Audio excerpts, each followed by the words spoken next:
जब मैंने अपना पहला प्रीलिम्स दिया था। जानते हो क्या हुआ? नहीं निकला।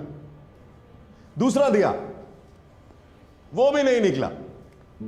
तीसरा दिया, प्रीलिम्स निकल गया। लेकिन जब मेंस की बारी आई तो फिर वही कहानी, नील बटे सन्नाटा डिवाइडेड बाय 0, नहीं निकला।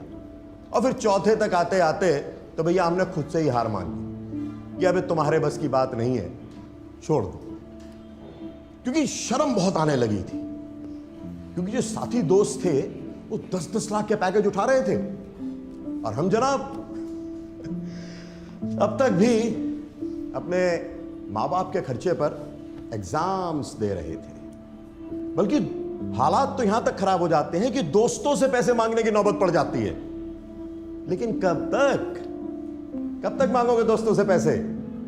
क्योंकि एक दिन जिस दिन वो मना कर देते हैं तब लगता है बहुत बुरा, लगता है ना बुरा। रातों को नींद नहीं आती थी।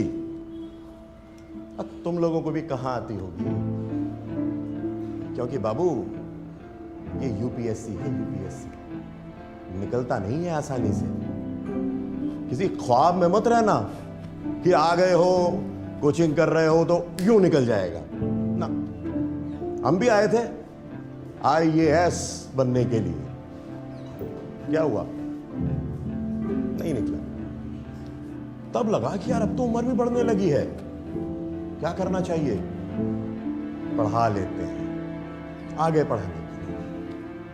अच्छा, तुम लोगों में से भी बहुत से लोग होंगे जो अपनी इंजीनियरिंग की या बैंकिंग की या कोई और नौकरी छोड़कर आए होंगे। आए हो छोड़ के?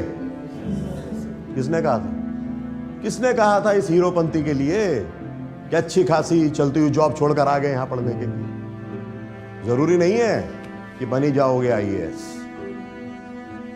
नहीं छोड़नी चाहिए थी जॉब। जानते हो क्यों? क्योंकि मुझे भी बहुत दिनों के बाद एहसास हुआ कि जॉब जो है ना बहुत मुश्किल से मिलती है दोस्त। लेकिन हम लोग बस यूं ही आसानी से छोड़ देते हैं। लेकिन खैर चलिए साहब, क्या कर सकते हैं?